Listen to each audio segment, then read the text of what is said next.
జరిగింది. అలా ఇక రైతు బట్టి క్వింటాల్కి ట్రేడర్లు 600 రూపాయలు అంటే ఇవ్వడం లేదు. కొంతమంది అయితే 200, 300 కూడా అమ్ముకుపోయారు.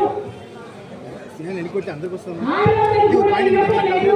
అయినా సరే మీరు జాయింట్ కలెక్టర్ గారికి 600 రూపాయలకి మీరు అమ్మినా ఆ డిస్కౌంట్ మద్దతు ధర 1200 అయితే మిగతా 600 రూపాయలు ప్రభుత్వం ఇస్తుంది అని చెప్పినట్టుగా చెప్తున్నారు.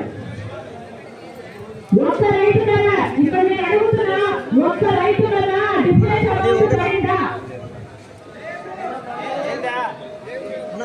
డిఫరెన్స్ అమౌంట్ మీరు 600 కమ్ముకుంటే 400 కమ్ముకున్నా ఆ మిగతా డిఫరెన్స్ అమౌంట్ 800, 600, 700 రైతుల ఖాతాలో ఒక్క రైతుకైనా పడిందా అని అడుగుతున్నాం.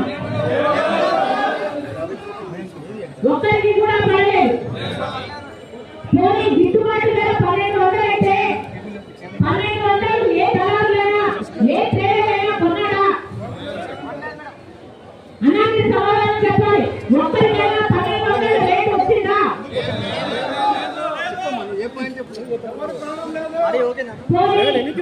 మీరు తక్కువ అమ్ముకున్నారు, డిఫరెన్స్ అమౌంట్ ప్రభుత్వం ఇస్తుంది అని చెప్తున్నారు. ఆ డిఫరెన్స్ అమౌంట్ తప్పకుండా వస్తుంది అన్న నమ్మకం రైతులందరిలో ఉందా? నమ్మకం లేని వాళ్ళు జరిగేటన్నా ప్రభుత్వం డిఫరెన్స్ అమౌంట్ ఇస్తుందో లేదో మాకు భయంగా ఉంది అన్న వాళ్ళు చేసేటండి. అలాగే మీ గురించి కూర్చొని కొట్టడాలి అంటే మీ అవసరం ఉందా, మీకు అవసరం ఉందా లేదా నేను తెలుసుకోవాల్సిన అవసరం ఉంది. ముడి రైతులు అందరినీ అడుగుతున్నాం, ప్రభుత్వం ఆ డిఫరెన్స్ అమౌంట్ ఇస్తుంది అన్న నమ్మకం లేని వాళ్ళు చేసేటండి.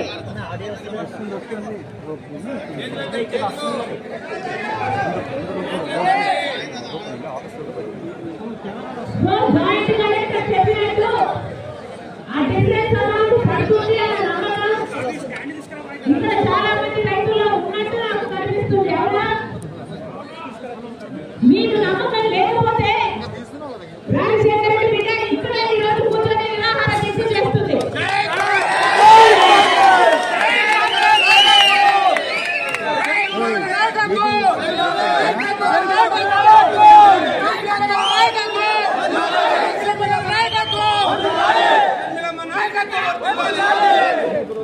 మీకు నమ్మకం ఉంది అంటే నేను ఇక్కడ కూర్చొని నిరాహార దీక్ష చేయాల్సిన అవసరం లేదు.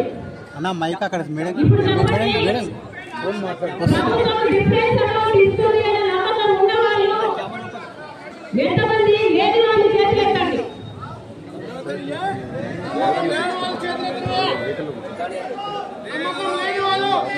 చేతులైతే నమ్మకం లేని వాళ్ళు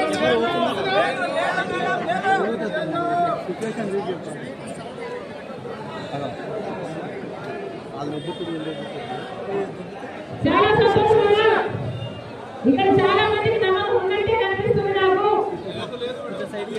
ప్రభుత్వం డిఫరెన్స్ అమౌంట్ ఇవ్వాలని ఇచ్చినా కూడా 1200కు యాక్చువల్లీ ప్రెస్ దగ్గర అడ్రస్ చేస్తున్నామా?